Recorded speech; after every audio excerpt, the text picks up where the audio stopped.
Linux की website linux.org, यहाँ पर linux.org में जाके डाउनलोड लिनक्स, ये आप लोगों को नज़र आ रहा होगा। linux.org पे गए, यहाँ पे linux.org और इसका ये डाउनलोड लिनक्स में जब हम आएंगे तो यहाँ पे देखें, before you will find links that lead directly to the download page of 25 popular Linux distributions है। अब विंडोज़ में देखा होगा, विंडोज़ के अपने कुछ एडिशंस हैं, प्रो हो गया, होम हो गया, इंटरप्राइज हो गया, और क्या कहते हैं वर्क स्टेशन हो गया, इस तरह के। अब लिनक्स में क्या होता है, क्योंकि लिनक्स ओपन सोर्स है, कोई भी डेवलपर या फॉर एग्जांपल अगर आप ही एग्जांपल लीजिए, आप सारे के सारे प्रोग्रामर्स हैं, लिनक्स को जानते हैं और उसको मॉडिफाई कर सकते हैं। तो जितने भी डेवलपर्स हैं वो लिनक्स का कोड उठा के अपनी अपनी मॉडिफिकेशन करेंगे और उसको इंटरनेट पे अवेलेबल कर देंगे, तो आपका ऑपरेटिंग सिस्टम भी कोई भी डाउनलोड करके यूज़ कर सकता होगा। अब उसी तरह बहुत सारे हैं फ्लेवर्स, फॉर एग्जांपल कंपनीज हैं, कंपनी ने उसका कोड डाउनलोड किया लिनक्स का, उसमें मॉडिफिकेशन की, कुछ न्यू फीचर्स वगैरह ऐड कर दिए और नेट पे उन्होंने अपलोड कर दिया, तो हम उसको यूज़ कर सकते हैं। उसमें से कुछ 25 जो हैं, मेन 25 हैं, वो ये हैं, जिसमें सबसे ज़्यादा यूज़ होता है वो ubuntu है। पूरी दुनिया में जिसको चेंज करता है तो वो सेंट्रलाइजेशन होगी कि वो इसके अपडेट करेगा कि वो अपना भी कर सकता है। linux.org में लेट्स सपोज आप लोग अपना अकाउंट क्रिएट करेंगे या फिर इनसे कॉन्टेक्ट करेंगे, उनको अपना ऑपरेटिंग सिस्टम के बारे में बताएंगे, वो इंस्टॉल करके देखेंगे, सारी चीज़ें वगैरह देखेंगे, उनको अगर पसंद आती है तो वो इसमें लेकर आ सकते हैं। यानी आप कह सकते हैं इसके अलावा भी पूरी दुनिया में वो भी इसके फ्लेवर हैं। हाँ जी, बहुत सारे हैं, टॉप 25 है ये, बस ये सिर्फ टॉप 25 है। मैं आपको दिखाऊंगा, वो इसमें है भी नहीं, तो वो मैंने इंस्टॉल किया हुआ है, तो वो हम देख सकते हैं, बल्कि अब वो भी आ गया, ये जोरिन के नाम से, शायद हमने क्लास में।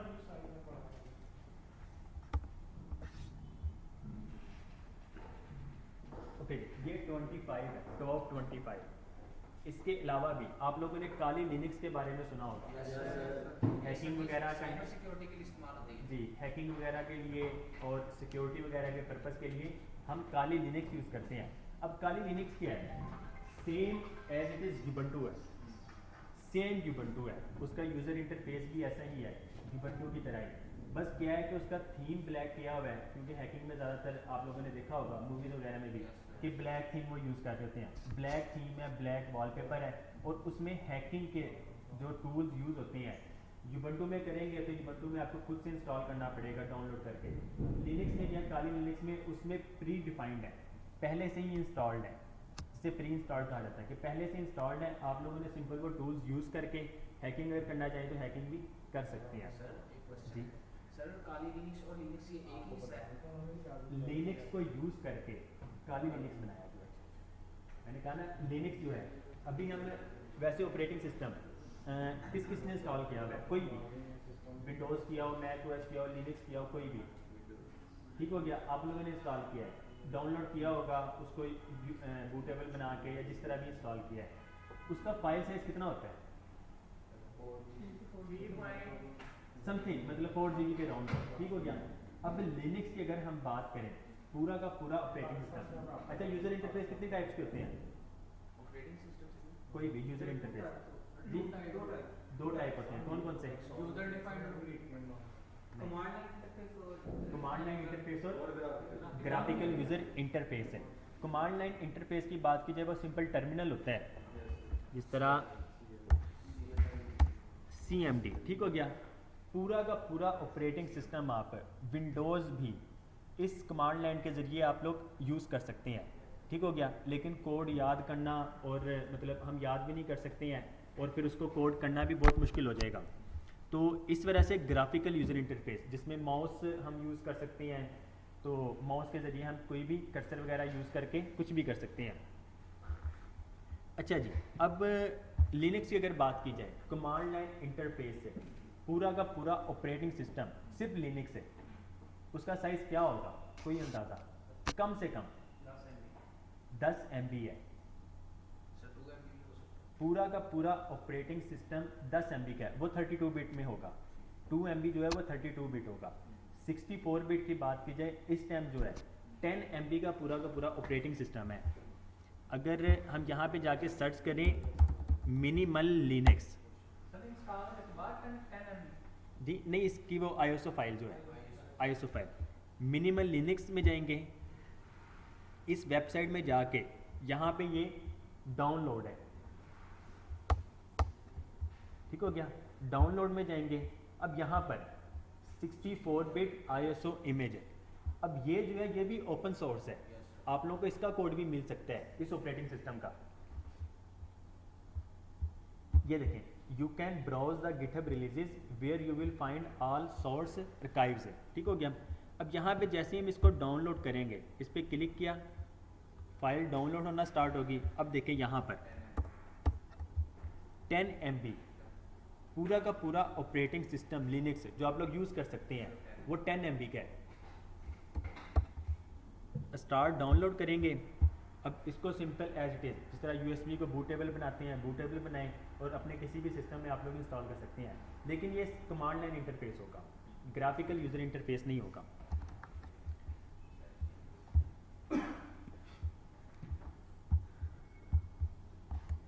ओके जी, अब इसको इंस्टॉल करने के लिए, इस ऑपरेटिंग सिस्टम को इंस्टॉल करने के लिए जाहिर सी बात है हम किसी न किसी मशीन में कर रहे होते हैं, किसी सिस्टम में कर रहे होते हैं। मैं अपने सिस्टम में करूँगा तो क्या होगा कि जितनी भी पहले यानी कि ऑपरेटिंग सिस्टम है, या फिर मुझे कोई न्यू पार्टीशन में इंस्टॉल करना पड़ेगा, या फिर ये वाला ऑपरेटिंग सिस्टम रिमूव करके मैं दूसरा इंस्टॉल करूँगा, ठीक हो गया। एक सोल्यूशन ये होता है कि हम वर्चुअल मशीन में, किसी को अगर ना पता हो वर्चुअल मशीन का, वर्चुअल मशीन में क्या होता है, हम अपनी फिजिकल मशीन के रिसोर्सेज यूज़ करके, जिसमें CPU हो गया, रैम हो गया, हार्ड स्टोरेज डिवाइस वगैरह होगी, इन सब को यूज़ करके हम वर्चुअल मशीन क्रिएट करते हैं।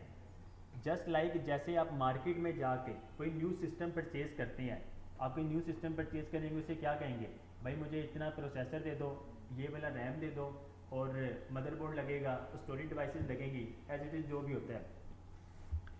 अब सेम उसी तरह विंडोज़ में VMware के नाम से एप्लीकेशन है, ये एप्लीकेशन आ गया, इसमें हम एक न्यू मशीन परचेज करने लगे हैं। फॉर एग्जांपल जिस तरह न्यू मशीन क्रिएट करेंगे, जस्ट लाइक कि जैसे हम एक कोई न्यू मशीन परचेज कर रहे हैं, नेक्स्ट करेंगे, कौन से ऑप्शन में जाना? इंस्टॉल कर सकते हैं, इंस्टॉल कर सकते हैं सर एक क्वेश्चन जी। सर जी, मदरबोर्ड के भी अंदर कोई टाइप्स होती हैं? मदरबोर्ड की भी टाइप्स हैं। सर इसमें कितनी टाइप्स होती हैं मदरबोर्ड? हम वैसे टॉपिक से निकल जाएंगे। बेसिकली ये जितना भी है, ये मदरबोर्ड हो गया, ये सारी चीज़ें, पूरा एक कोर्स है IT एसेंशियल का। ये उस 3 महीने के कोर्स का सिर्फ एक लेक्चर है, ठीक हो गया। ये लिनक्स है, उसका एक लेक्चर है।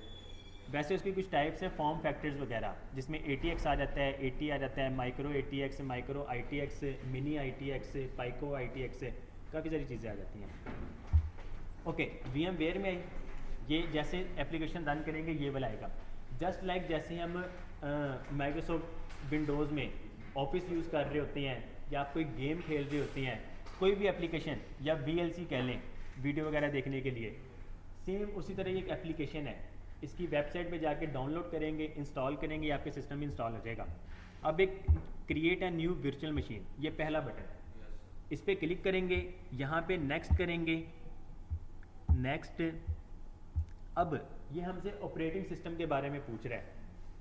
सबसे पहले ऑपरेटिंग सिस्टम के बारे में इस वजह से पूछता है कि जब हम इसमें ऑपरेटिंग सिस्टम इसमें मतलब सेलेक्ट कर लेते हैं, ऑटोमेटिकली ये उसकी मदद से हमें सिस्टम की रिक्वायरमेंट्स दे देता है। सिर्फ ये मकसद है, वरना होता क्या है कि पहले हम मशीन परचेज करते हैं, उसके बाद फिर हम ऑपरेटिंग सिस्टम इंस्टॉल करते हैं। लेकिन हम मशीन भी जब परचेज करने जाएं, हमने जो ऑपरेटिंग सिस्टम यूज़ करना है, हम उसके मुताबिक रिक्वायरमेंट्स देखते हैं। तो ये भी एक मकसद है इसका। ओके, अब यहाँ पे ISO file, installer disc image, ISO file हम रन करेंगे। ब्राउज में जाके हमने अभी जो डाउनलोड किया, ये देखें, मिनिमल लिनक्स लाइव, जो कि 10 MB का है। सर इसकी भी ISO फाइल है? किसकी?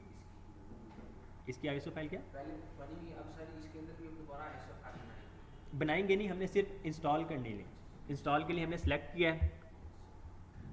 अब यहाँ पर नेक्स्ट करेंगे, गेस्ट ऑपरेटिंग सिस्टम, विंडोज़ है, लिनक्स है, या फिर कोई अदर है। हम कौन सा यूज़ कर रहे हैं? लिनक्स है, ठीक हो गया। 64 बिट है तो ये 64 बिट। नेक्स्ट करेंगे वर्चुअल मशीन का नेम। अगर आपने कुछ भी देना है वर्चुअल मशीन का नेम, लेट्स सपोज हम इसे दे देते हैं मिनिमल लिनक्स। नेक्स्ट करेंगे, अब इसको प्रोसेसर कितने देने हैं। हम एक न्यू मशीन परचेज़ कर रहे हैं ना, हमने प्रोसेसर कितने परचेज़ करने हैं। अब ये प्रोसेसर जो है ये हमारी फिज़िकल मशीन जो है, जो हमारा लैपटॉप है, इसमें से ये प्रोसेसर एलोकेट करेगा, साइन हो जाएगा इसमें। अब number of processors 2, number of course पर प्रोसेसर 1, टोटल प्रोसेसर हो गए 2। हमने अब रैम कितनी देनी है। अब इस सिस्टम में जो रैम लगी है, अब मेरे लैपटॉप में रैम जो लगी है 12 GB है, जिसमें से अवेलेबल है 5.1 GB। अब इस 5.1 GB में से मैं इसको रैम दे सकता हूँ। अब इसने ऑटोमेटिकली जब डिटेक्ट किया ऑपरेटिंग सिस्टम, तो वो कह रहा है कि 768 MB जो है वो रिकमेंडेड है। हम इससे कम भी ले सकते हैं, फॉर एग्जाम्पल हम 512 MB में भी यूज़ कर सकते हैं, लेकिन रिकमेंडेड है 768 MB। हमारे पास अवेलेबल भी है तो हम इसको 768 MB दे देते हैं। नेक्स्ट, नेटवर्क की टाइप जो भी आप लोग यूज़ करना चाहें, ओके, रिकमेंडेड आगे करते जाएं। New virtual machine disk create करनी है। अब ये कह रहा है कि 8 GB रिकमेंडेड है, ठीक हो गया। अब हम देखते हैं कि हमारे अपने सिस्टम में कितनी स्पेस अवेलेबल है। इसने इसकी फाइल्स जो हैं वो स्टोर जो होंगी वो C पार्टीशन में होंगी। अब C पार्टीशन में इस टाइम 23.4 GB फ्री है, तो मैं इसमें से 8 GB दे सकता हूँ, तो मैं इसे 8 GB दे देता हूँ। नेक्स्ट किया, डिस्क की फ़ाइल का नेम रखा। नेक्स्ट, अब ये हमें स्पेसिफिकेशन बता रहा है, नेम मिनिमल लिनक्स, उसकी लोकेशन ये है जहाँ पे इसकी फाइल्स स्टोर होंगी। ऑपरेटिंग सिस्टम कौन सा है, हार्ड डिस्क हमने 8 GB रखी है, मेमोरी 768 MB रखी है और 2 CPU कोर्स रखे हैं, CD DVD USB printer sound card है। जिस तरह एक न्यू मशीन हम परचेज़ करते हैं physical machine, same as it is अब ये वही मशीन बनेगी। फिनिश किया हमने। अब ये देखें, एक ये न्यू मशीन है यहाँ पे आ गई मिनिमल लिनक्स। पावर ऑन करते हैं, सेम जैसे हम ऑपरेटिंग सिस्टम को बनाने के बाद फर्स्ट टाइम रन करते हैं। अब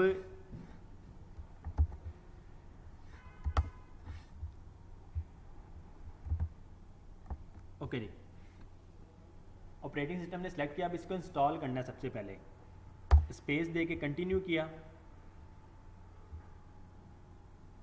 प्रेस एनी की, एंटर करेंगे, ओके, अगेन एंटर। उसने नेट से ऑटोमेटिकली IP एड्रेस उसको मिल गया, उसका राउटर की कॉन्फ़िगरेशन वगैरह भी ऑटो हो गई। अब ये देखें, welcome to minimal Linux live, हम यहाँ तक पहुँच गए हैं।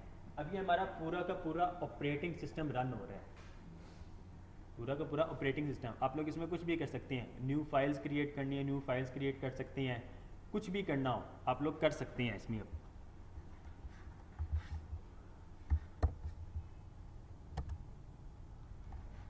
ओके जी, एको लिनक्स वर्कशॉप। अब एको लिनक्स वर्कशॉप करने से क्या होगा, उसमें हम जो भी लिखते हैं वो हमें लिखा हुआ नज़र आ जाता है। इस सिस्टम को ऑफ करना हो, इस सिस्टम को ऑफ करना हो, लिनक्स की डिफरेंट कमांड्स हैं, तो खुद भी मुझे इतनी कमांड्स नहीं आती हैं क्योंकि हम GUI यूज़ ज़्यादा करते हैं। अब अगर इसको हमने ऑफ़ करना हो, हम मशीन को ऑफ़ करते हैं, फॉर एग्जांपल फिज़िकल मशीन हो, तो हम क्या करते हैं, विंडोज़ में स्टार्ट मेन्यू में आते हैं,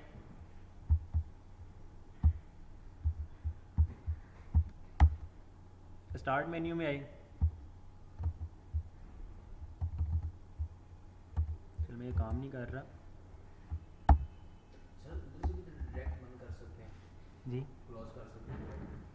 किधर से उधर से भी तो मैं डायरेक्ट क्लोज कर सकते हैं जहाँ से मैं VMware खोला हूँ। जी, वो तो हमने उसमें से ही करना है। ये मैं विंडोज़ का दिखा रहा हूँ कि हम विंडोज़ में किस तरह करते हैं।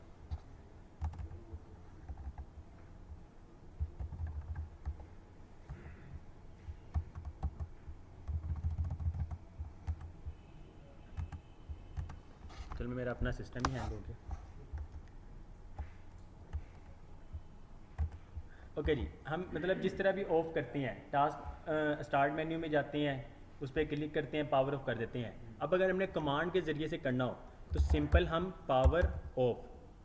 पावर ऑफ लिखेंगे, एंटर करेंगे। अब वो देखें, system is going to shut down now, ये सिस्टम आपका शट डाउन हो गया। सेम एज इट इज़, जिस तरह हम कोई भी ऑपरेटिंग सिस्टम यूज़ कर रहे होते हैं, उसके ये CLI बेस्ड ऑपरेटिंग सिस्टम जो कि 10 MB पे है, सिर्फ 10 MB पे पूरा का पूरा ऑपरेटिंग सिस्टम। सर इसकी हम लोकेशन भी और दे सकते हैं, कुछ भी कर सकते हैं। या लोकेशन यहाँ यूनाइटेड स्टेट की देनी लोकेशन, कौन सी मतलब? अमेरिका की क्या है सर? नहीं नहीं, वो तो मुझे समझ लगी। लोकेशन किस चीज़ की? वैसे सर जैसे हमारे आईपी की लोकेशन IP की वो कर सकते हैं बाद में, वो डिपेंड करता है। आप लोग VPN का अगर सुना हो तो आप लोग VPN यूज़ कर सकते हैं, तो उसके लिए कॉन्फ़िगरेशन कर सकते हैं। जी कर सकते, हाँ जी कर सकते हैं।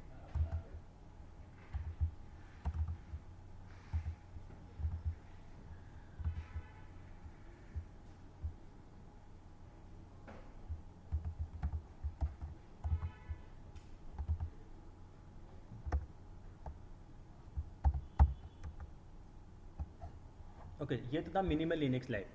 हमारा जो मेन टॉपिक है वो यूबंटू।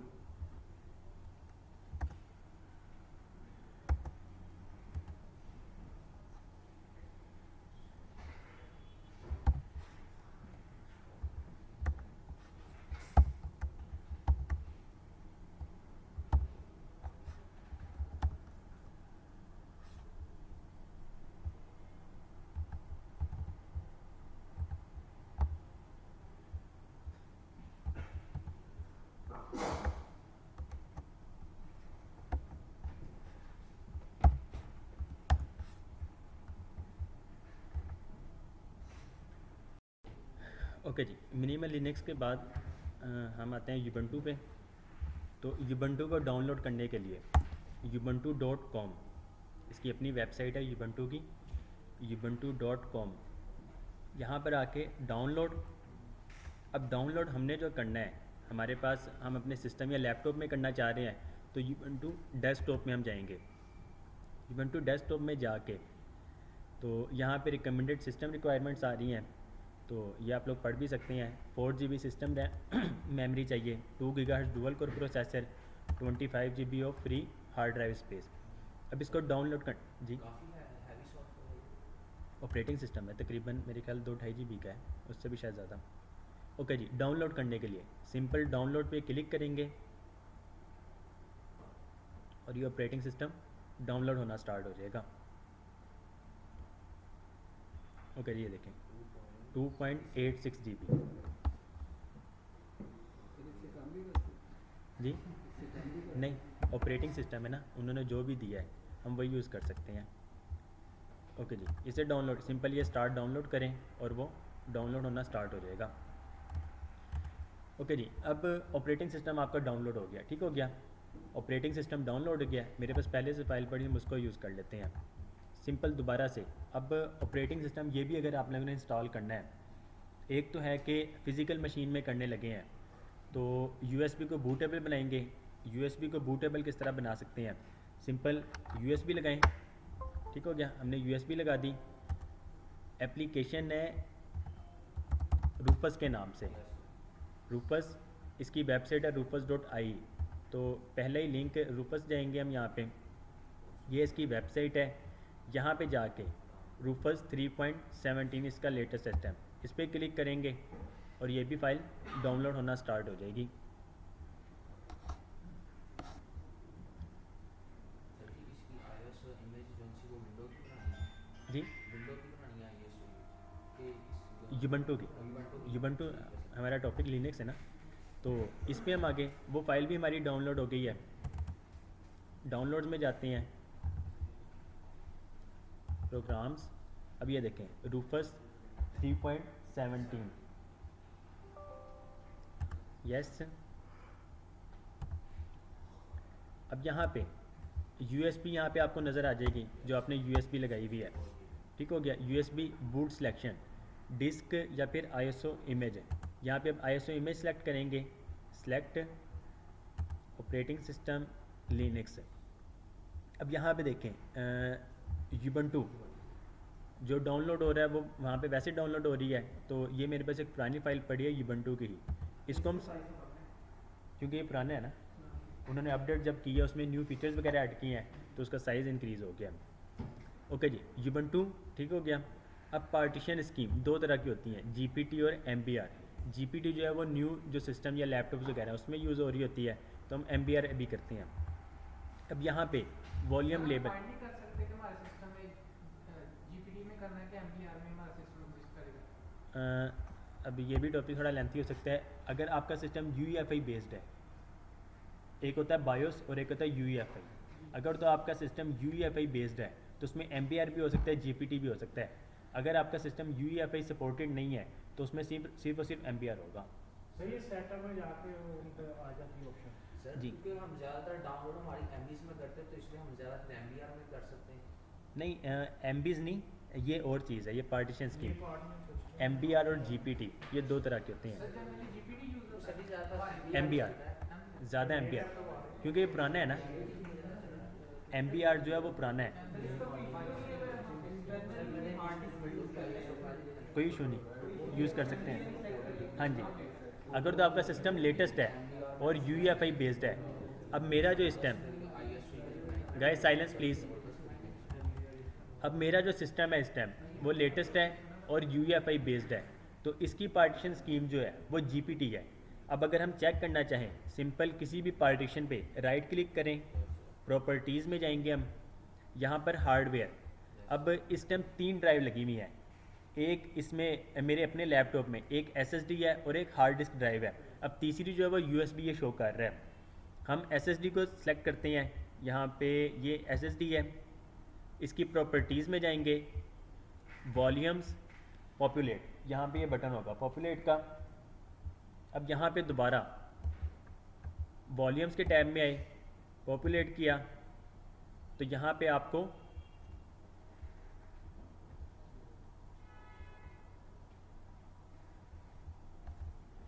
चाहिए पार्टीशन स्टाइल में, यहाँ पे आपको वो फिर नज़र आ जाता है जीपीटी लिखा हुआ।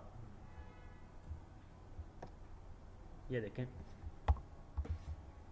GUID पार्टीशन टेबल, जीपीटी, ठीक हो गया। ये जीपीटी की ये फुल फॉर्म है, GUID पार्टीशन टेबल। P से पार्टीशन, T से टेबल, G से GUID। अब GUID की भी मज़ीद आगे वो है full form, globally unique identifier partition table. अच्छा, पार्टीशन स्कीम हमने एमबीआर सेलेक्ट किया। वॉल्यूम लेबल, वॉल्यूम लेबल क्या होगा, जो आपका यूएसबी का नेम है वो चेंज होगा, तो बाय डिफ़ॉल्ट इसका जो है हम इसको ही रख सकते हैं। सिंपल अब स्टार्ट करेंगे। सर किलोबाइट में आ रही है, क्या चीज़? चेंज नहीं करनी है, ये डिफ़ॉल्ट में। ये क्लस्टर साइज़ है, ये डिफ़ॉल्ट है, इसको डिफ़ॉल्ट ही रहने दें, इसका नहीं इशू। स्टार्ट करेंगे, right and ISO image mode recommended, इसको रिकमेंडेड कर दें, ओके यस। अब इसने एक फ़ाइल डाउनलोड करके इसमें साथ इंस्टॉल करना है, ओके करेंगे। पार्टीशन को उसने डिलीट किया, दोबारा से पार्टीशन बनाएगा, इस पार्टीशन को एज अ बूटेबल बनाएगा और ये इस ऑपरेटिंग सिस्टम की जितनी फाइल्स थी अब इसमें वो कॉपी करेगा। तो ये ऑटोमेटिकली सब कुछ कर रहा है। हम यही सारा काम मैनुअली भी कर सकते हैं CMD की मदद से। हम CMD की मदद से सारी चीज़ें, USB को बूटेबल बनाना मैनुअली हम कर सकते हैं, लेकिन ग्राफिकल यूज़र इंटरफेस ईजी हो जाता है तो हम उसको यूज़ कर रहे हैं। अब ये देखें, पार्टीशन वगैरह उसने बना के बूटेबल बनाने के बाद सिंपल इसने ISO की जितनी फाइल्स थी उसको इसमें कॉपी करेगा। अब इसको जितना भी टाइम लगता है सर ऐसे ये इनफ जीबी नहीं लेगा, जी, इनफ एक्स्ट्रा जीबी नहीं हार्ड लेगा ये डाउनलोडिंग में। ऐसे जैसे हमने 32 किलोबाइट में जैसे हमने विंडो करनी होती है 4000 में या 4096 में 8000 में, तो सर जी ऐसे आपने 32 किलोबाइट में सर जी ऐसे इनफ जीबी नहीं नहीं। करेगा। नहीं, क्योंकि जितनी फाइल्स है वो उसमें उतनी ही लेनी है। ठीक है सर। फॉर एग्जांपल अगर हमने देखा था 2 पॉइंट समथिंग GB की जो है, तो उसने इतना ही डाटा इसमें रहना। उसके बाद हम इस USB को बूटेबल बनाने के बाद जिस तरह हम USB में कोई भी डाटा कॉपी कर रहे होते हैं, पेस्ट कर रहे होते हैं, हम वो भी कर सकते हैं। ओके जी, यहाँ पे पॉज करते हैं। ओके जी, USB बूटेबल बनने के बाद सिंपल हमने इसको क्लोज कर देना है। देखें ये यूबंटू, अब यूबंटू की जितनी भी फाइल्स थी वो सारी की सारी इस यूएसबी में आ गई हैं। अब सिंपल ये यूएसबी आप किसी भी सिस्टम में लगा के, जिस तरह कोई भी ऑपरेटिंग सिस्टम इंस्टॉल करते हैं, विंडोज़ फॉर एग्जांपल, सेम उसी तरह इसको सिस्टम में लगाएंगे, बूट मेन्यू में जाएंगे, वहाँ से यूएसबी को सिलेक्ट करेंगे तो ये यूबंटू इंस्टॉलेशन का आपके पास सेटअप आ जाएगा सामने। ओके जी, एक तो ये था कि हमने फ़िज़िकल मशीन में अगर इस तरह इंस्टॉल करना है तो यूएसबी को निकाल देते हैं। अब अगर हमने सेम जिस तरह हमने मिनिमल लिनक्स को इंस्टॉल किया है तो वर्चुअल मशीन में VMware में जाते हैं।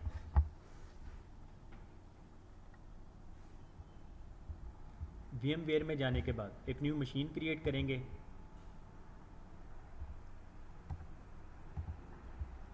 ISO इमेज फाइल सेलेक्ट करते हैं। अब यहाँ पे हमारी जो अभी हमने जो डाउनलोड किया था, अब ये वो वाली फ़ाइल है, ठीक हो गया, 2.86 GB की जो थी, इसको सिलेक्ट करते हैं, ओपन। अब ये देखें यूबंटू 64 बिट 20.04.3 डिटेक्टेड। अब वर्चुअल मशीन क्या करेगा, ऑटोमेटिकली इस सिस्टम जी जूम में थोड़ा सा रहने दे, नज़र नहीं आ रहा सही। जी ठीक है। ठीक है।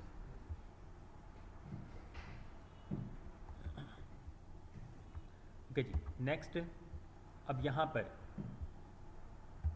अच्छा, यहाँ पे अब हम क्योंकि वर्चुअल मशीन में कर रहे हैं, इसमें क्या आ रहा है, this operating system will use easy install, कि ईजी इंस्टॉल अब ये यूज़ करेगा। ईजी इंस्टॉल क्या, आप इस लिंक पे क्लिक करेंगे आपको बता देगा। अब लिनक्स को अब ईजी इंस्टॉलेशन जब है तो this is use to install Ubuntu 64 bit. ये सिर्फ वर्चुअल मशीन में कर रहे हैं, इस वजह से है। जब आप लोग अपनी फ़िज़िकल मशीन में करेंगे उसमें ईजी इंस्टॉलेशन मेथड नहीं होगा, उसमें डायरेक्ट जिस तरह विंडोज़ हम इंस्टॉल करते हैं सेम वही मेथड वर्क करेगा। फुल नेम यहाँ पे लेट्स सपोज नेम लिख देते हैं, यूज़र नेम भी, पासवर्ड अगर देना है कंफर्म, नेक्स्ट। वर्चुअल मशीन का नेम, अब यहाँ से हम ये लोकेशन इसकी चेंज कर सकते हैं। बाय डिफ़ॉल्ट ये सी यूज़र्स उमेर में डॉक्यूमेंट्स का फोल्डर, उसमें वर्चुअल मशीन यूबंटू 64 बिट में इसकी फ़ाइल इंस्टॉल होंगी। चेंज करना हम चेंज कर सकते हैं, हमने इसमें रहने देना है, इसमें ही रहने देते हैं। यहाँ पे नहीं, वो यार वो वर्चुअल मशीन में नहीं है, वो यूएसबी हमने निकाली हुई है। जब फिज़िकल मशीन में हम करेंगे तो फिज़िकल मशीन में यूएसबी लगाएंगे और बूट मेन्यू में जिस तरह जाते हैं, जैसे सिस्टम ऑन होता है F9 प्रेस करते हैं, F12 प्रेस करते हैं, वो डिपेंड करता है कि कौन सी कंपनी है। तो जब वो मेथड सेलेक्ट करेंगे उसमें press any key to boot from USB drive जो होता है, वो बूट कोई भी बटन क्लिक करेंगे, प्रेस करेंगे तो उसके बाद आपका वो मेथड वो सेटअप इंस्टॉल हो जाएगा। तो वो यूएसबी लगाएंगे, यूएसबी लगाएंगे, बूट मेन्यू में जाएंगे, फिर वहाँ से जाके आप उसको यूज़ कर सकते होंगे। ओके जी, नेक्स्ट। नंबर ऑफ़ प्रोसेसर जितने भी इसको चाहिए, रैम इसको 4 GB चाहिए, हम इसे 4 GB दे देते हैं। Network new virtual disc 20 GB से चाहिए, हम इसे 20 GB दे देते हैं। नेक्स्ट। अब ये यूबंटू की फ़ाइल डिस्क ड्राइव क्रिएट होगी। Hard disk 20 GB, memory 4 GB, other devices 2 CPU codes, CD DVD, USB वगैरह। Power on this virtual machine after creation. अब ये ऑटोमेटिकली सिस्टम रन हो गया है। इसको हम करते हैं फुल स्क्रीन।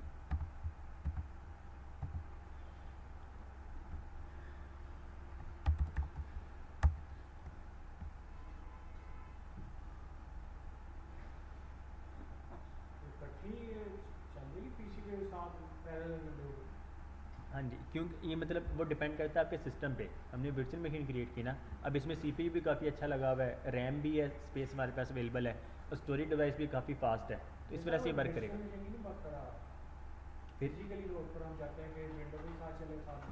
फिजिकल मशीन में एक टाइम में एक चीज़ चलती है, विदाउट वर्चुअल मशीन पॉसिबल नहीं है।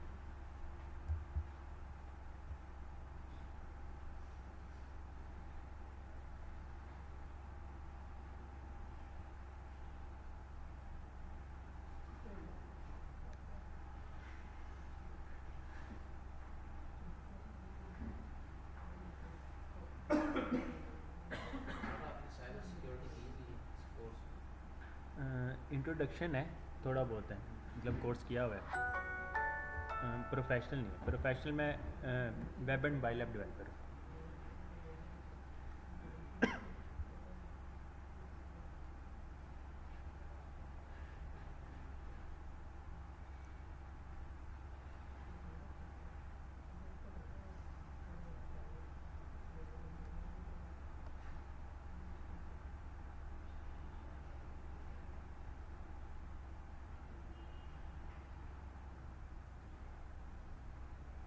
ओके जी, अब जिस तरह पार्टीशंस वगैरह क्रिएट होती हैं, अब ये पार्टीशंस क्रिएट हो रही हैं।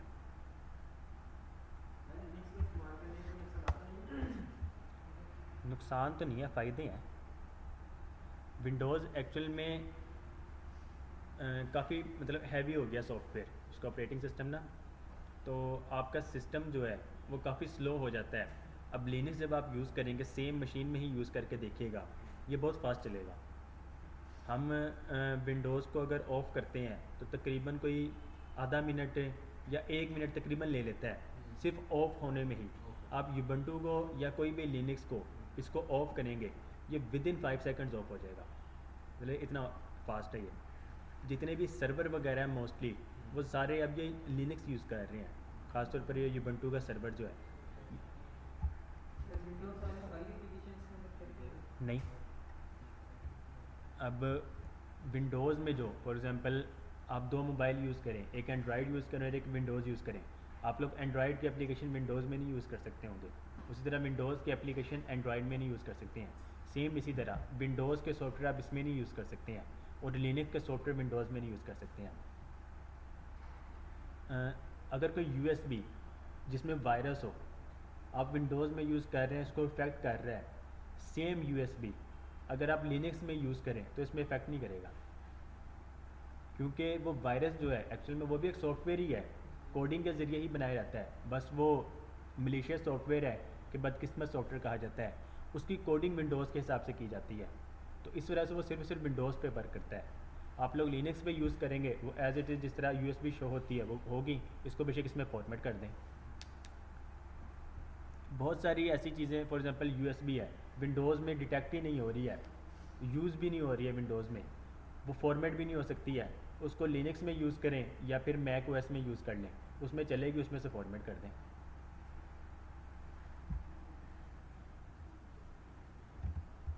ओके जी, यूबंटू की वेबसाइट यहाँ पे डाउनलोड में जब जाते हैं तो यहाँ पे देखें हमने यूबंटू डेस्कटॉप किया ना, यूबंटू सर्वर, तो सर्वर में ये यूबंटू बहुत यूज़ हो रहा है। मैक का है या विंडोज़ का है या फिर इंटेल का कोई भी या ARM है, मतलब जितने भी सर्वर हैं सारे के सारे इसमें यूज़ हो रहे हैं। IoT में यूबंटू बहुत यूज़ हो रहा है। रेस्पबेरी पाई जो IoT के फील्ड के रिलेटेड होंगे वो रेस्पबेरी पाई को जानते होंगे, तो इसमें क्या है वो यूबंटू IoT ही यूज़ हो रहा है।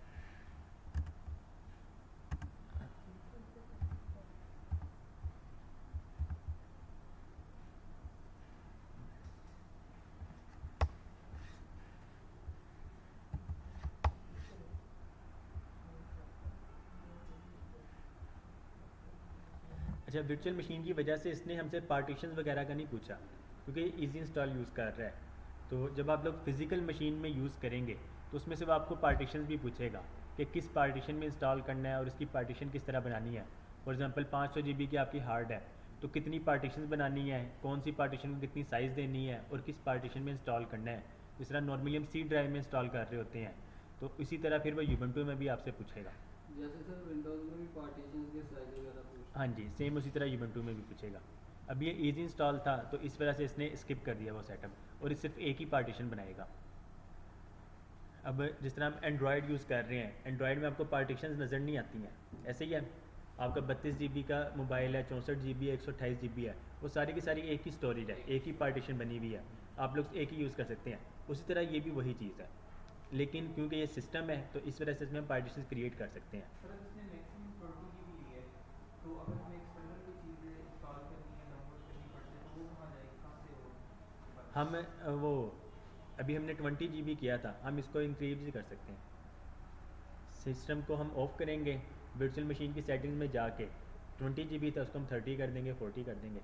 लेकिन क्या है कि वो 20 GB है, वो देखना पड़ेगा आपकी फ़िज़िकल मशीन जो है उसमें स्पेस अवेलेबल है या नहीं है, क्योंकि हम तो इसको फ़िज़िकल मशीन में से दे रहे हैं। अगर फ़िज़िकल मशीन में स्पेस अवेलेबल नहीं है तो वर्चुअल मशीन में भी हम दे सकते होंगे। सर आफ्टर इंस्टॉलेशन ये सारा प्रोसीजर हो जाएगा, कितनी स्पेस ही लेगा? कितनी स्पेस लेगा? बेसिकली मेरे ख्याल से नॉर्मली ये इस टाइम स्टार्ट में 8 या 10 GB लेगा शायद, या शायद 12 भी ले सकता है, तो वो डिपेंड करता है फिर बाद में कि जिस तरह हम सॉफ्टवेयर वगैरह डाउनलोड कर रहे हैं, इंस्टॉल कर रहे हैं या कोई फ़ाइल और कोई कॉपी पेस्ट कर रहे हैं, तो वो फिर उस तरह स्पेस लेता जाएगा। सर इसके ड्राइवर्स वगैरह बिल्ट इन वो जैसे आप नेट से कनेक्ट करते हैं ऑटोमेटिकली वो सिस्टम के मुताबिक डाउनलोड कर लेता है। सर इसकी सिक्योरिटी पे अटैक करना इजी नहीं क्योंकि ये ओपन सोर्स है। इसकी सिक्योरिटी बल्कि ज़्यादा वो है, सिक्योर है। सर वो कैसे अब ओपन सोर्स तो है, अब विंडोज़ भी जो है, विंडोज़ 11 जो है वो लिनक्स का कर्नल यूज़ कर रहा है।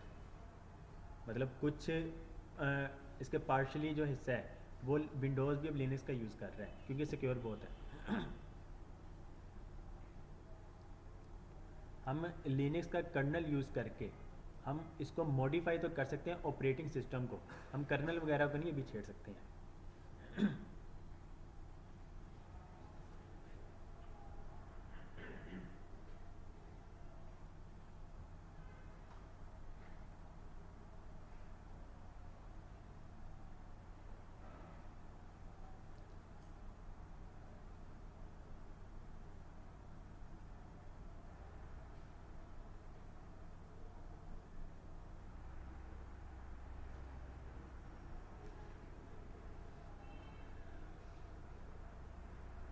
ओके जी, जब तक ये सेटअप हो रहा है किसी भाई को कोई सवाल हो साथ साथ पूछने, क्योंकि इसके बाद इसने इंस्टॉल हो जाना है, थोड़ी सी हम चीज़ें देखेंगे तो उसके बाद वैसे कंप्लीट हो जाना आपका। सर इसमें विंडोज़ के सॉफ्टवेयर तो नहीं यूज़ होते हैं, नहीं। दूसरे जो इसके अपने वो के होंगे मार्केट में? हाँ जी, वो जिस तरह हम एंड्रॉयड में हम किससे सॉफ्टवेयर डाउनलोड करते हैं एप्लीकेशन वगैरह, प्ले स्टोर से, कंप्यूटर के रिलेटेड है। एक मिनट, प्ले स्टोर से, तो इसी तरह इसका अपना ऐप स्टोर है। हम उस ऐप स्टोर में जाके सॉफ्टवेयर वगैरह डाउनलोड कर सकते हैं। अदरवाइज़ वेबसाइट में जाके, फॉर एग्जांपल हमने अगर डेवलपर्स की बात की जाए, VS कोड है या Node.js है या कुछ भी इस तरह के सॉफ्टवेयर वगैरह, तो उसकी वेबसाइट से जाके फ़ाइल डाउनलोड करेंगे। वो फ़ाइल जो होगी, विंडोज़ में क्या होता है, एक्जी फ़ाइल होती है, जी सर। ठीक है, .exe होती है या .msi होती है। इसकी यूबंटू में .deb होती है, डेबियन उसे कहा जाता है, तो वो इसमें होगी, आप उसको इंस्टॉल कर सकते होंगे। ये करेंगे प्रोसेस अभी। सर हमने जैसे हमें लैपटॉप हमने लिया सर जी, हम इसका लैपटॉप के अंदर SSD का क्या काम है SSD? स्टोरी डिवाइस है, सबसे पहले जो थी हार्ड डिस्क ड्राइव थी। हार्ड डिस्क ड्राइव में भी दो आई थी, एक ID थी और अब जो आती है SATA आती है, ID ख़त्म हो गई है। हार्ड डिस्क ड्राइव में क्या है कि रोटेशन डिस्क है एक, इसके अंदर डिस्क लगी हुई है, मैग्नेटिक डिस्क है जो रोटेट कर रही होती है। अब जब वो रोटेट कर रही है तो उसकी स्पीड स्लो है।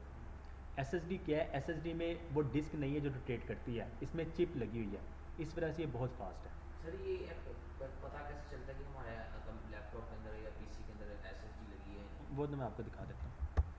सर हम विंडो में और लिनक्स में कीलॉगर इस्तेमाल कर सकते हैं? कीलॉगर कर सकते हैं, लिनक्स में भी? कर सकते हैं। ओके जी, पहले तो मतलब काफ़ी मुश्किल था, वो सिर्फ एक मेथड ही था। अब तो मतलब इसके टास्क मैनेजर में जब जाएंगे, टास्क मैनेजर में गए, परफॉर्मेंस में, यहाँ पे देखें डिस्क SSD, ये SSD लगी हुई है, ये अब आपको बताएगा भी 240 GB की, सॉरी 256 GB है ये, जिसमें से 240 अवेलेबल है। तो SSD type hard disk drive होगी तो ये टाइप HDD आपको दिखाएगा। सर और ये SSD भी हार्ड ड्राइव ही दिखला रही है? मार्केट में कहलाती है, वरना अब तो मतलब शऊर आ गया Aahista Aahista. Hard disk drive है वो हार्ड डिस्क ड्राइव HDD कहलाती है, SSD सॉलिड स्टेट ड्राइव कहलाती है। मतलब SSD अलग चीज़ है, हार्ड डिस्क ड्राइव अलग चीज़ है। M-SATA भी SSD है, M-SATA भी, क्योंकि उसमें चिप है, उसका फॉर्म फैक्टर बस चेंज है। स्टोरेज नहीं, वो कार टाइप, वो कार टाइप है। वो M-SATA जो है बेसिकली वो टैबलेट पीसीज़ के लिए बहुत ज़्यादा यूज़ होता है, क्योंकि टैबलेट पीसी में आप लोग ये वाली हार्ड नहीं लगा सकते हैं, ठीक है।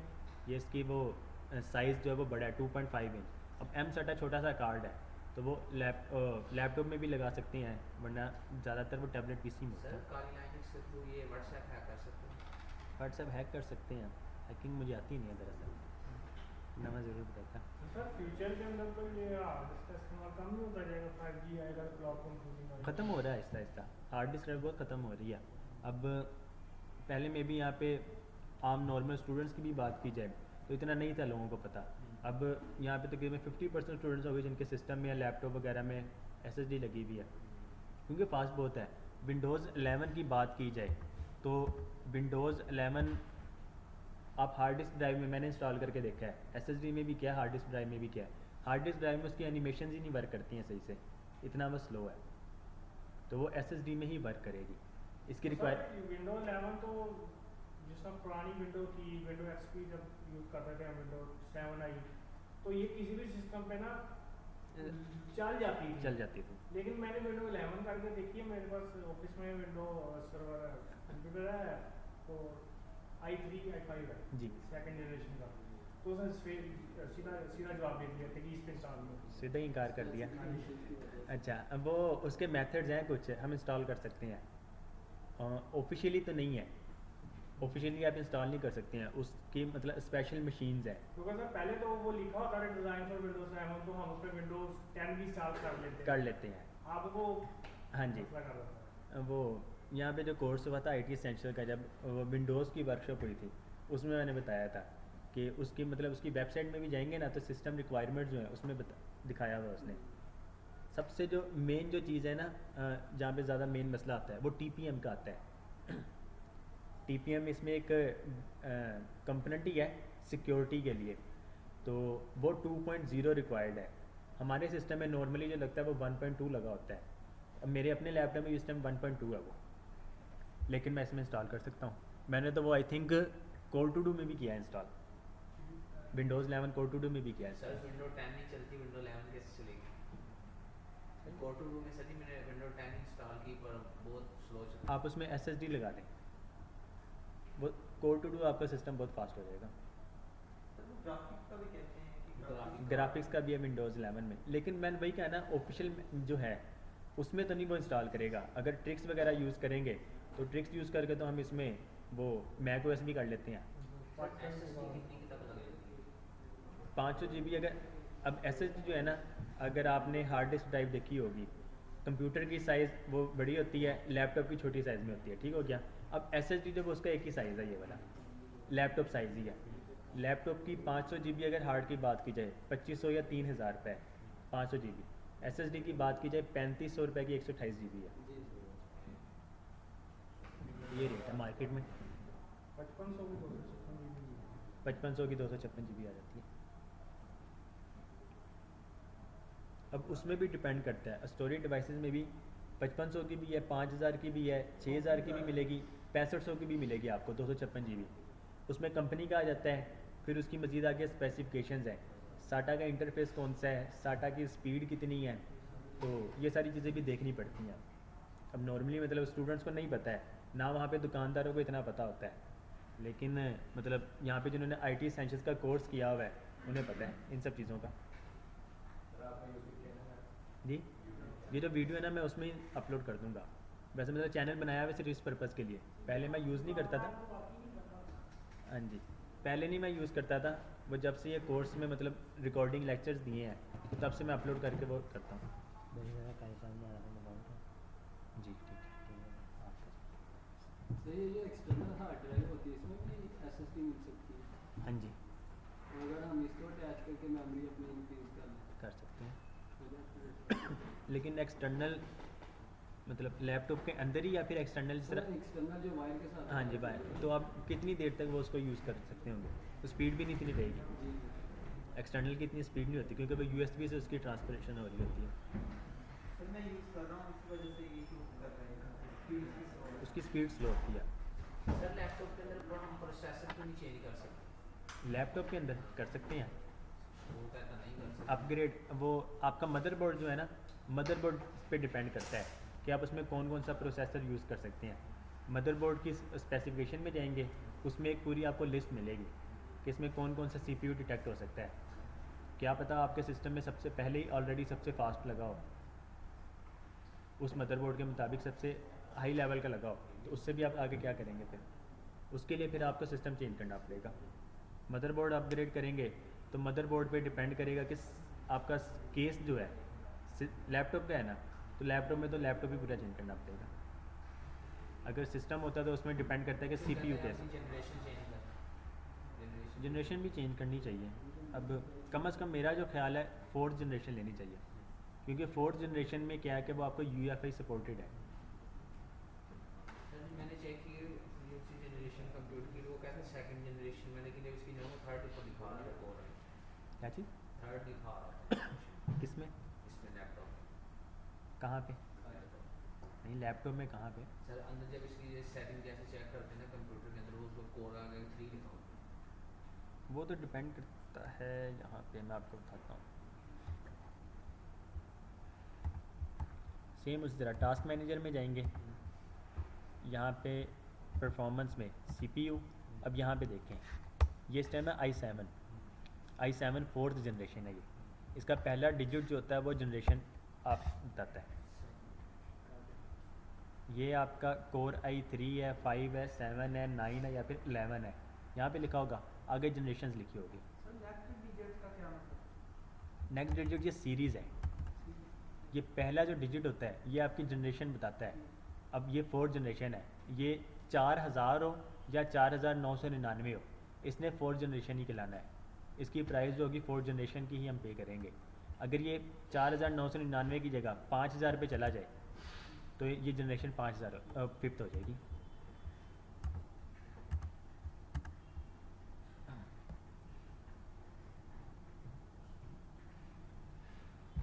ओके जी, वो UEFI सपोर्टेड है।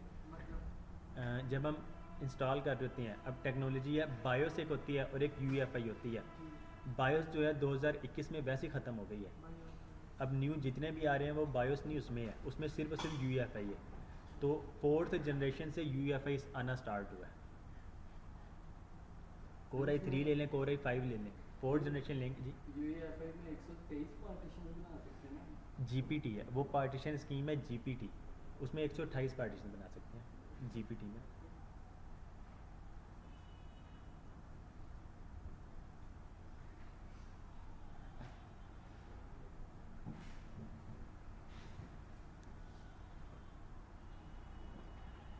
अच्छा, एक्चुअल में ये देर क्यों कर रहा है? हम जब विंडोज़ इंस्टॉल करते हैं उसमें सिर्फ और सिर्फ विंडोज़ इंस्टॉल हो रही होती है। अब जब हमने ये यूबंटू किया है तो अब इसमें जो है माइक्रोसॉफ्ट ऑफिस की जगह लिब्रे ऑफिस कहलाता है, तो वो ऑटोमेटिकली वही डाउनलोड करके इंस्टॉल कर रहा है। तो इस वजह से ये टाइम ले रहा है, वरना मतलब इतना टाइम नहीं लेता है। जब आप लोग फिज़िकल मशीन में इंस्टॉल करेंगे उसमें वो आपसे ऑप्शन में आपको बताएगा भी कि आपने अभी से डाउनलोड करना है या फिर बाद में करेंगे, तो आप मतलब ऑप्शन आएगा आपके पास। अगर तो लेटर करेंगे कि बाद में डाउनलोड कर सकते हैं, तो अब तक आपका ऑपरेटिंग सिस्टम भी इंस्टॉल हो जाता है।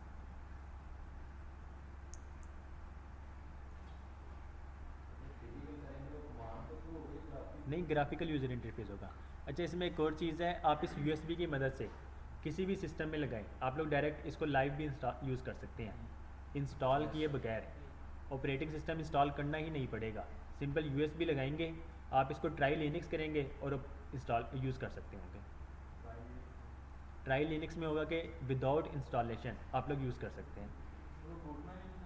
बूट मेन्यू में जाके, जिस तरह इंस्टॉलेशन के वक्त ना इस USB को सेलेक्ट करेंगे, जब बूट मेन्यू में जाके इसका सेटअप आएगा, उस सेटअप में आपके पास दो ऑप्शन आएंगे कि इसको इंस्टॉल करना है यूबंटू या ट्राई करना है। जब ट्राई करेंगे तो आप लोग लाइव इसको यूज़ कर सकते होंगे। बूट मेन्यू में जाना पड़ेगा, इसको सिलेक्ट करेंगे, सेलेक्ट करने के बाद ही इसके ऑप्शन आएंगे। सही है जी, जितने फ्लेवर है सब कुछ कमांड सही है, सेम है, क्योंकि यूबंटू बेस जो इसकी वो लिनक्स है।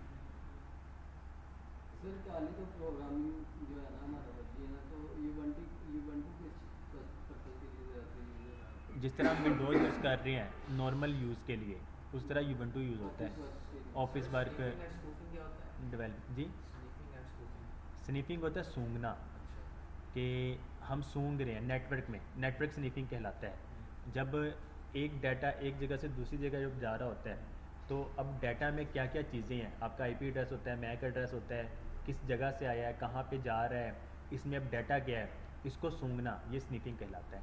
तो स्पूफिंग होता है कि चेंज कर देना। और सर जी वायरलेस टैग वायरलेसली जो टैग कर रहे हो, बेसिकली वाईफाई पे होता है।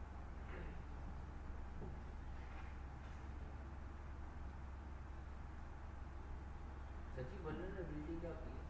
कमज़ोरियाँ। कमजोर अब जितने भी सॉफ्टवेयर हैं फॉर एग्जांपल हम डेवलप कर रहे होते हैं, हम सिर्फ डेवलप कर रहे होते हैं। अब हर कंपनी में जितने भी सॉफ्टवेयर हैं उसकी कुछ ना कुछ खामियां होती हैं, कमज़ोरियाँ होती हैं जिसमें से अटैक किया जा सकता है। तो उस कमज़ोरियों को दूर करने के लिए स्पेशल टेस्टर बिठाए जाते हैं। वो चेक कर रहे होते हैं कि हम इस कमज़ोरी की बिना पर अटैक कर सकते हैं कि नहीं कर सकते हैं। जब वो चेक करते हैं वो दोबारा डेवलपर को बताते हैं, सिक्योरिटी वालों को बताते हैं, तो वो फिर उसको इम्प्रूव कर देते हैं। वो फिर सर उसी वजह से अपडेट्स भी आती है। उसी वजह से अपडेट्स भी आ रही होती हैं साथ साथ। ओके जी, ऑपरेटिंग सिस्टम हमारा इंस्टॉल हो गया है। अब हमने यूज़र नेम जो बनाया था और उसका पासवर्ड जो रखा था, यहाँ पे उसका वो पासवर्ड देंगे, एंटर किया तो यहाँ पे आपका ऑपरेटिंग सिस्टम आ जाएगा यूबंटू।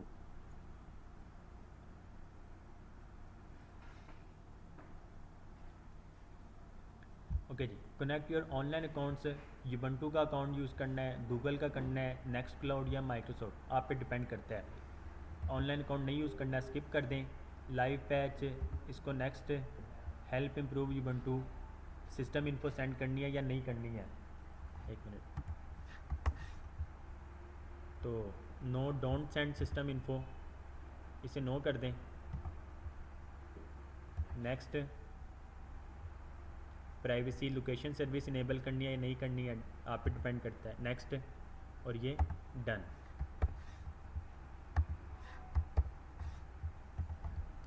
सही इसका वॉलपेपर आ गया। जी, ये इसका मतलब वॉलपेपर, ये इसका डेस्कटॉप है। जिस तरह विंडोज़ का डेस्कटॉप होता है, विंडोज़ का डेस्कटॉप कैसा है, ये विंडोज़ का डेस्कटॉप है। यूबंटू का डेस्कटॉप कैसा है, ये यूबंटू का डेस्कटॉप है।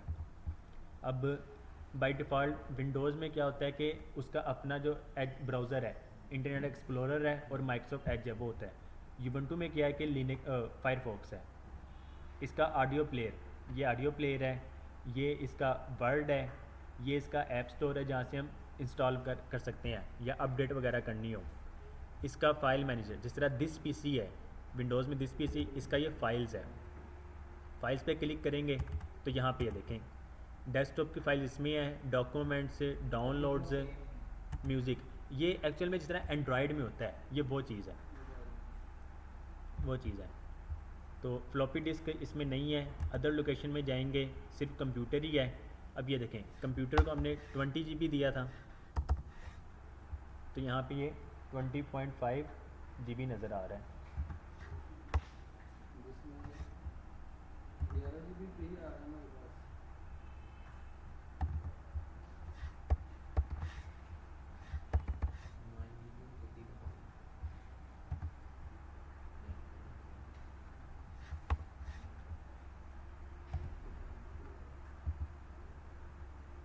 ओके जी, 20.5 GB में से 11.7 GB अवेलेबल है।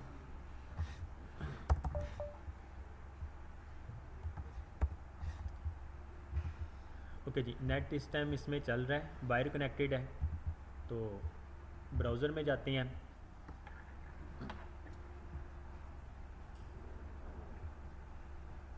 ओके, जिस तरह अब एंड्रॉयड में हमारे पास ऑल ऐप्स आ रही होती हैं, तो इसकी ऑल ऐप्स यहाँ पे सिंपल। अच्छा, ये देखिए सॉफ्टवेयर अपडेट का ये बता रहे हैं 420.5 MB ये डाउनलोड करेगा, तो फिर इसकी अपडेट्स भी आ जाएंगी जो इस सिस्टम के मुताबिक होंगी। ओके जी, ऑल ऐप्स में जाके यहाँ पे ये देखें all apps, calendar, calculator, camera, disk की जितनी भी हैं, डिस्क यूजेज एनालाइज़र है, इमेज व्यूअर, ये इसका एक्सेल है, पावर पॉइंट है, ये पावर पॉइंट है और ये वर्ड है इसका। ये डाउनलोड हुआ है, अभी जब इंस्टॉल कर रहे थे उस टाइम इसने डाउनलोड किया है, इस वजह से इसमें टाइम बहुत लग गया, वरना ये बहुत जल्दी हो जाता है। अब जिस तरह विंडोज़ का टास्क मैनेजर है, इसमें ये सिस्टम मॉनिटर होता है। अब ये सिस्टम मॉनिटर में आपको ये सारी चीज़ें बता रहा होगा। रिसोर्सेज में CPU हिस्ट्री, 2 CPU हमने लगाए थे, तो ये CPU 1 और ये CPU 2। रैम हमने 4 GB दी थी, तो यहाँ पे ये 4 GB रैम। अब नेट की जिस तरह स्पीड मीटर होता है, इस तरह डाउनलोडिंग और ये अपलोडिंग का बता रहा होता है। इसकी सेटिंग्स अगर देखना चाहें तो यहाँ पे जैसे एंड्रॉइड में जी, यहाँ पे ये सेटिंग्स,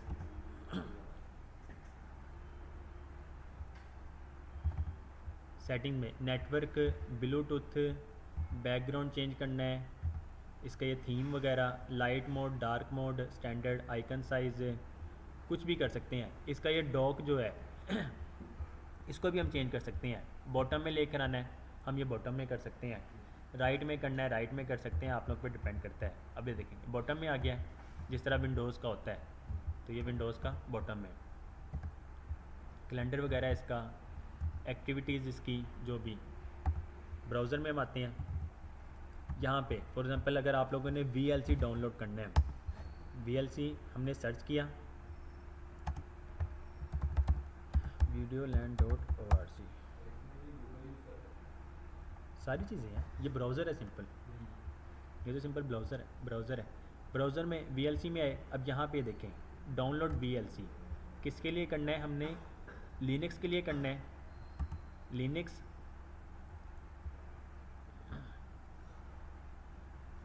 ओके जी, गेट VLC फॉर यूबंटू, यहाँ पे यूबंटू लिखा हुआ आ रहा है। यूबंटू पे क्लिक करेंगे। अच्छा, अब इसको इंस्टॉल करने का तरीका, इंस्टॉलेशन द कमांड लाइन वे। हम इस कमांड की मदद से, ये हमने कॉपी किया, ये कमांड हमें दे रहा है। एक्चुअल में यूबंटू में क्या होता है, ज़्यादातर सॉफ्टवेयर जो है हम कमांड की मदद से इंस्टॉल कर रहे होते हैं। हमने ये कमांड कॉपी की, right click, open in terminal, terminal open करेंगे, ये वाला कोड हम पेस्ट कर देंगे जो हमने वहाँ से कॉपी किया था, यहाँ पे पेस्ट जी जी, इसमें कमांड लाइन क्यों नहीं यूज होती है, ग्राफिकली क्यों नहीं हो रही? उससे भी कर सकते हैं, वो भी तरीका है। लेकिन ज़्यादातर अब ये यूबंटू जो है ना, बेसिकली ज़्यादातर डेवलपर ही यूज़ कर रहे होते हैं। ज़्यादा अगर आप इसकी मतलब देखें, इसके वो स्टैट वगैरह भी देखें वेबसाइट वगैरह में, डेवलपर यूज़ कर रहे होंगे। अब डेवलपर जो वो वैसे कोडिंग कर रहे होते हैं। अब पर्सनली मैं अगर अपनी बात भी करूँ, मैं ज़्यादातर काम कोडिंग के ही कर रहा होता हूँ। हमने यानी कोडिंग करनी होती है, फाइल को डिप्लॉय करना है, अपलोड करना है, डाउनलोड करना है कोड की मदद से। अब इसमें ये डेवलपर के लिए इसमें सॉफ्टवेयर भी जो इंस्टॉल जो है वो कोड के ज़रिए हम कर सकते हैं। यहाँ पे पासवर्ड देंगे, एंटर किया, तो उसके बाद ये फिर इंस्टॉल करने लग जाएगा। सर ये डाउनलोड ये बगैर ये नेट से हमारे साथ आ रहा है? अब ये नेट से डाउनलोड होगा पहले डाउनलोड करेगा, यहीं से बाद में इंस्टॉल भी करेगा, फिर इंस्टॉल कर देगा ऑटोमेटिक। अब ये देखें डाउनलोड स्नैप VLC, अब ये डाउनलोड हो रहा है।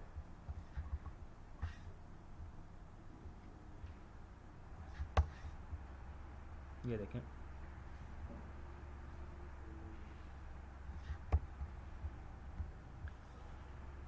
जब डाउनलोड होगा सेम उसी तरह ऑल ऐप्स में जाके यहाँ पे ये VLC आ जाएगा। कोड अगर डाउनलोड करना है, मतलब डेवलपर जो होते हैं वो VS कोड यूज़ कर रहे होते हैं, तो VS कोड, ये देखें code.visual-studio, वेबसाइट पे जाएंगे,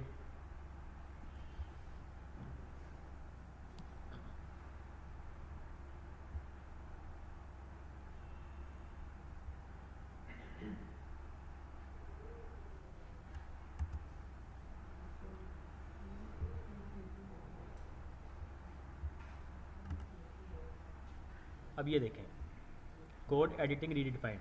अगर आप लोग यही वेबसाइट विंडोज़ में यूज़ करते तो यहाँ पे सिंपल डाउनलोड का बटन होता है विंडोज़ के लिए। अब यहाँ पे क्योंकि हम यूबंटू में यूज़ कर रहे हैं, इस वेबसाइट ने डिटेक्ट कर लिया कि ऑपरेटिंग सिस्टम हम कौन सा यूज़ कर रहे हैं, तो ये उसके बता रहा है। अब मैंने कहा था .deb यूबंटू में हम .deb फाइल को रन करते हैं, तो ये आपको लिखा हुआ भी यहाँ पे नज़र आ सकता है, यूबंटू लिखा हुआ है। हम इस पर क्लिक करेंगे तो ये उसी तरह ये फ़ाइल डाउनलोड करके दे देगा। फ़ाइल डाउनलोड हो जाएगी, हम उसको सिंपल जिस तरह विंडोज़ में इंस्टॉल करते हैं इसमें भी हम इंस्टॉल कर सकते होंगे।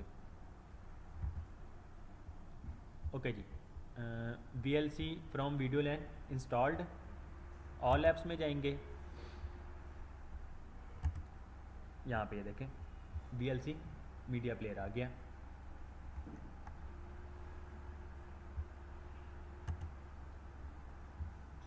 ओके जी, 77.4 MB। फाइल को सेव करना है, सेव कर सकते हैं। ओपन विद सॉफ्टवेयर इंस्टॉलर, तो ओपन विद सॉफ्टवेयर इंस्टॉलर भी हो सकता है। हम फाइल को सेव करना चाहते हैं, ये फ़ाइल यहाँ पे हमारे सिस्टम में सेव हो जाएगी। जिस तरह हम कोई इंस्टॉलर किसी भी USB से लेट सपोज एक सिस्टम से दूसरे सिस्टम में कर रहे होते हैं विंडोज़ में, उसी तरह हम ये यूबंटू में भी कर सकते हैं। सर बेसिक डिफरेंस क्या है विंडोज और लिनक्स? बेसिक डिफरेंस सब कुछ ही डिफरेंस है, सब कुछ मतलब आपके सामने है। ये विंडोज़ यूज़ कर रहे हैं, यूबंटू कर रहे हैं, बहुत मुख्तलिफ है, चेंज है, ये फास्ट बहुत है। एक्चुअल में अभी ये चल रहा है वर्चुअल मशीन में, इस वजह से आप लोगों को स्लो लग रहा है, ठीक है, और ये स्लो है भी। हम जिस तरह ये इस पर क्लिक करते हैं काफ़ी देर के बाद आ रहा है, लेकिन जब ये फिज़िकल मशीन में जिस तरह हम विंडोज़ यूज़ कर रहे हैं उस तरह जब ये यूज़ करेंगे तो ये विंडोज़ से बहुत फास्ट होगा, बहुत ज़्यादा। तो सर वो विंडोज ज़्यादा इससे ज़्यादा इस्तेमाल करते हैं जनरली लोगों। यूबंटू मतलब अब जाके मशहूर हुई है, लिनक्स अब जाके मशहूर हो रही है। अब लिनक्स 1991 में आई है, मैक OS जो है वो 2001 में आया आई थिंक, तो मैक OS ज़्यादा मशहूर है, ये मशहूर अब जाके हो रही है। सर ये थोड़ी डिफिकल्ट भी है, इसलिए इसके जो यूजर्स हैं वो कम है। डिफ़िकल्ट इस हिसाब से कह सकते हैं, इसमें इंस्टॉलेशन वगैरह का मेथड जो है ना वो चेंज है, वो कमांड लाइन है। अब जितने भी हैं, फॉर एग्जांपल आप में से जो डेवलपर जो बैठे हैं वो ज़्यादा से ज़्यादा यूज़ कर रहे होंगे, आप लोग आम नहीं यूज़ कर रहे होंगे। इसमें बहुत सारे सॉफ्टवेयर यूज़ नहीं होते हैं क्योंकि हम विंडोज़ के आदी हो गए हैं। विंडोज़ की अगर बात की जाए, ये तो मतलब ऑपरेटिंग सिस्टम भी बिल्कुल चेंज है ना। विंडोज़ 8 जब आई थी उसके यूज़र कम हो गए थे।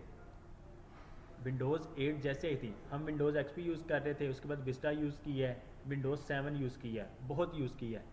विंडोज़ 8 आई है, बाहर के ममालिक में जो यूज़ कर रहे थे रेगुलर, हम तो स्टूडेंट हैं, हमने उस टाइम यूज़ करना ही था, जो प्रोफेशनल जो यूज़र थे वो कम हो गए थे। कम क्यों हुए थे? अब विंडोज़ में क्या है, यहाँ पे ये डेस्कटॉप मोड है।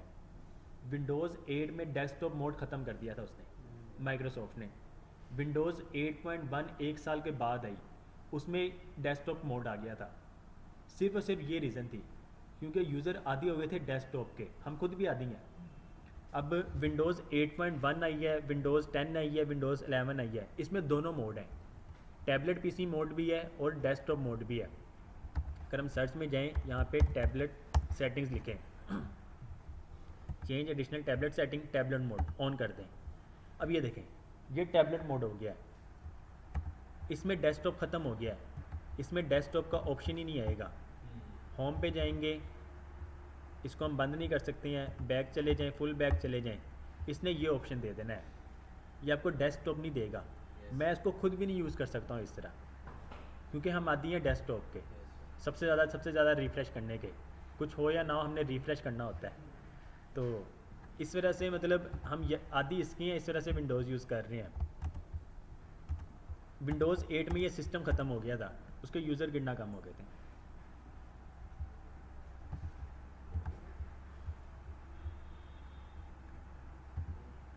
ओके, ये फ़ाइल डाउनलोड होगी।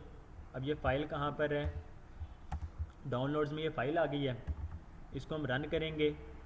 अब एंड्रॉयड में जब आप कोई इस तरह APK फ़ाइल से इंस्टॉल करते हैं तो उसका इंस्टॉलेशन पैकेज मैनेजर ही इंस्टॉल कर रहा होता है। उसी तरह यूबंटू में भी ये सॉफ्टवेयर इंस्टॉलर जो इसका एप्लीकेशन है उसके ज़रिए से ही ये एप्लीकेशन इंस्टॉल होगी।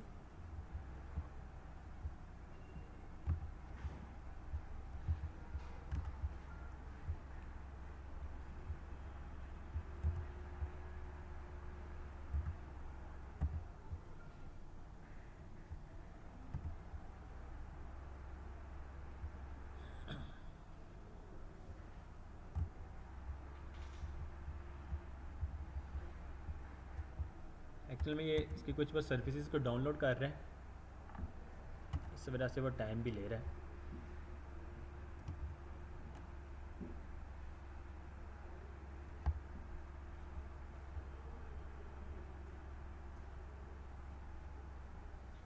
ये देखें, हमने जैसे उस पर क्लिक किया था ये कोड पे आ गया है, हमने सिंपल इसको इंस्टॉल करना है, पासवर्ड देंगे, एंटर किया तो ये इंस्टॉल होना शुरू हो जाएगा। सर ये पासवर्ड हर बार लेगा?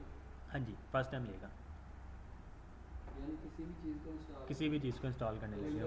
कमांड देनी पड़ेगी। हाँ जी, कमांड नहीं, पासवर्ड देना पड़ेगा। विंडोज़ में ये चीज़ नहीं है।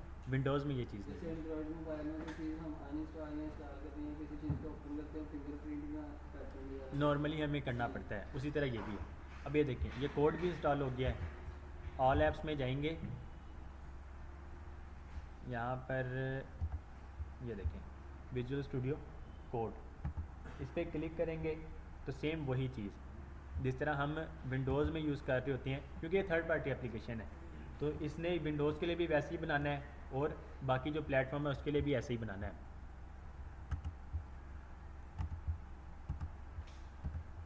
ओके जी, क्लियर है? ओके जी, किसी का कोई सवाल हो?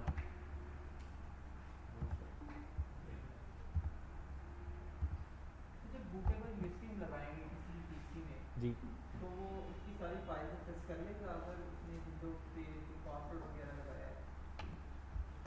जब इसको हम बंद करते हैं, पहले यहाँ पे पावर ऑफ में गए, पावर ऑफ,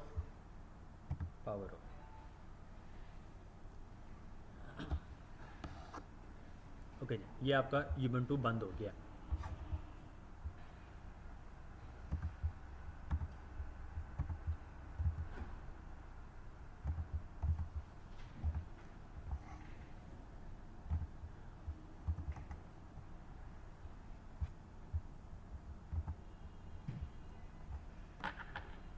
अच्छा जी, अब जब हम ये यूएसबी लगाएंगे और इसको एज अ लाइव अगर चलाते हैं, इसने ऑपरेटिंग सिस्टम विंडोज़ को तो देखना ही नहीं है, ठीक हो गया। इस यूएसबी की मदद से ऑपरेटिंग सिस्टम को उठाएगा और उसको चलाने लग जाएगा। अब जब हम विंडोज़ यूज़ कर रहे हैं, विंडोज़ क्या कर रहा है, इस मशीन के सीपीयू, रैम और इसकी स्टोरेज डिवाइस को यूज़ कर रहा है। जैसे हम ये यूएसबी लगाएंगे यूबंटू वाली, विंडोज़ ख़त्म होके, मतलब ख़त्म नहीं होगी, साइड पे हो जाएगी, आपको स्टोरेज डिवाइस शो होगी जिसमें विंडोज़ इंस्टॉल होगी, लेकिन ये नहीं होगा। विंडोज़ ख़त्म हुई, इसकी स्टोरेज डिवाइस जो है आपको वो नज़र आ रही होगी। फॉर एग्ज़ाम्पल अगर जिस कोई भी फाइल उसकी एक्सेस कर सकते हैं? कोई भी कर सकते हैं। हम लेट सपोज विंडोज़ चला रहे हैं, लॉक स्क्रीन जब तक नहीं देंगे आप लोग एक्सेस नहीं कर सकते हैं। ऐसे ही है, इसको यूज़ करके आप लोग इसकी फाइल्स को भी एक्सेस कर सकते होंगे।